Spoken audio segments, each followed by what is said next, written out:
In this session, we're going to look at claim edits and payment edits. This is a sample remittance advice from Noridian Medicare, which is a Medicare administrative contractor. What you'll see is the providing information, the service date, the patient information, procedure information. What we're most interested in is actually this section here. We want to identify why a claim was paid the way that it was paid and whether or not we need to do something with it after the fact. So we'll look actually just at our claim data in the middle. For a moment, we're going to actually ignore the provider for the purposes of this discussion. So for this date of service, we have a 99213, which is a mid-level established patient office visit, for which we billed $180, of which $44.16 was allowed. $8.83 was applied to coinsurance, which we have information saying it was forwarded to Blue Cross Blue Shield Minnesota. And we have an adjustment of $135.84. So the provider would have been paid $35.33. And we have a whole series of information here. This CO42 tells us why this line item was paid the way it was paid. This is the CARC, or adjustment reason code. And then in here, hopefully you have this little pop-up. This is the remittance advice remark code. These are the MOAs, MA01s, MA18s.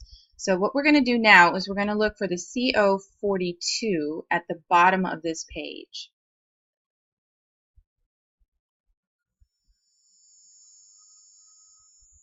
So if we scroll down, you see in this remarks section, we have CO, which says contractual obligation, amount for which the provider is financially liable and the patient may not be billed for this.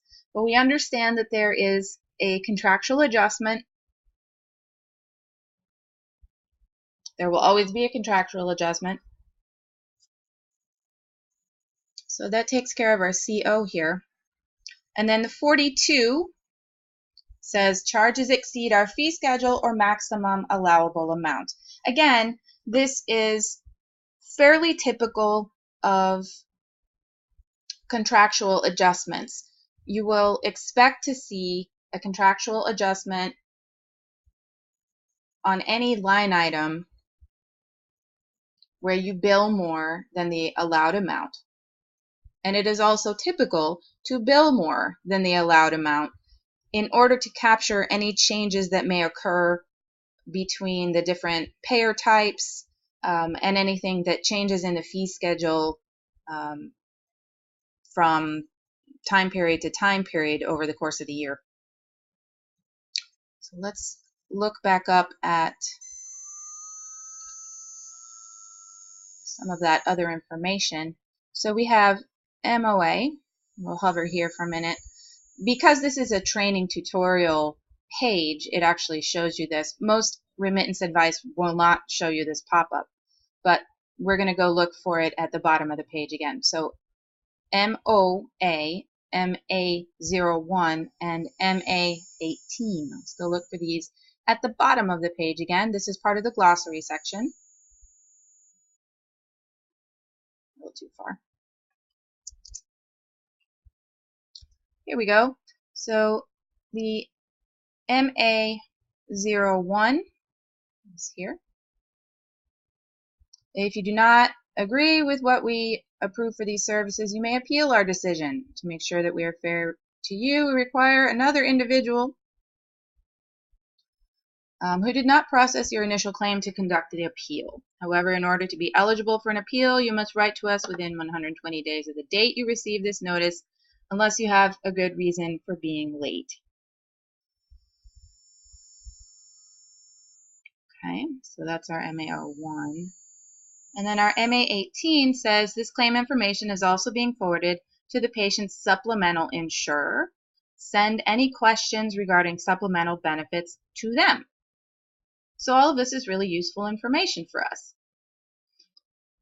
It would be exceedingly difficult to read this information if it was all printed together in the same place. So instead, there are standardized code descriptions at the end.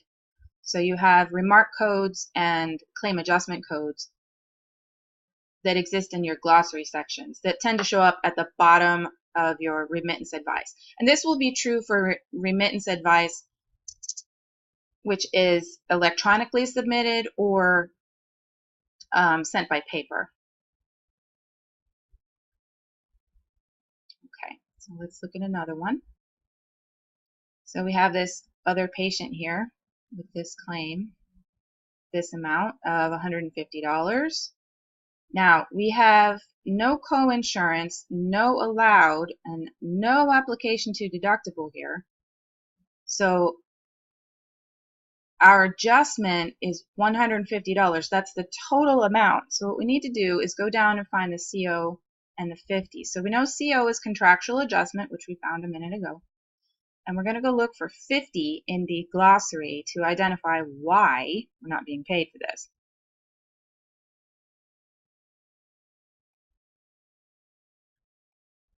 And we actually don't have a 50 on this page, which means it's probably on another page. So we actually don't have the CO50 here. But there's a good chance that this CO50 would explain to us why this particular line item wasn't paid. Either the patient was ineligible or there was something wrong with the claim.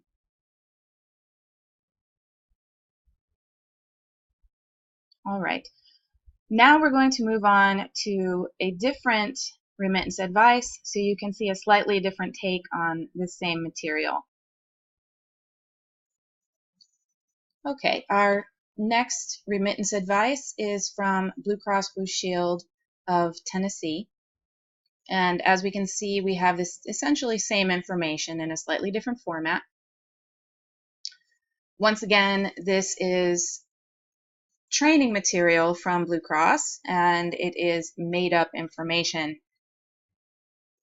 What we can see right off the bat is that we have some non-covered line items. So if we look at this one, we see that this line item, which looks like 93555 with a modifier 26, is not covered for reason ROU, which we would then go find on the glossary page. Unfortunately, we don't have that page in this particular training, but we would go and look for that if we could find it. And contractual information, again, with notes as to why we have these contractual limits, the amounts that were actually paid, and we do have a line item here with some interest that was paid of 29 cents. So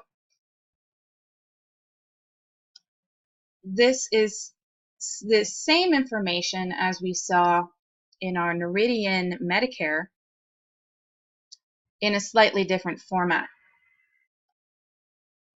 Next, we're going to look at a take-back for this same group. All right, we have a series of adjustments. And this is a list of take-backs or recoupments for payments made inappropriately. Now, again, you have patient information, claim inquiry number, the dates of service, the adjustment date, the original amount, and the currently applied balances. We call these takebacks or recoupment. Now it looks like we're actually trying to recoup quite a bit of money, but it has been done over a period of time. So each subsequent check likely has had takebacks totaling quite a large balance. This is one of the options for paying back overpayments.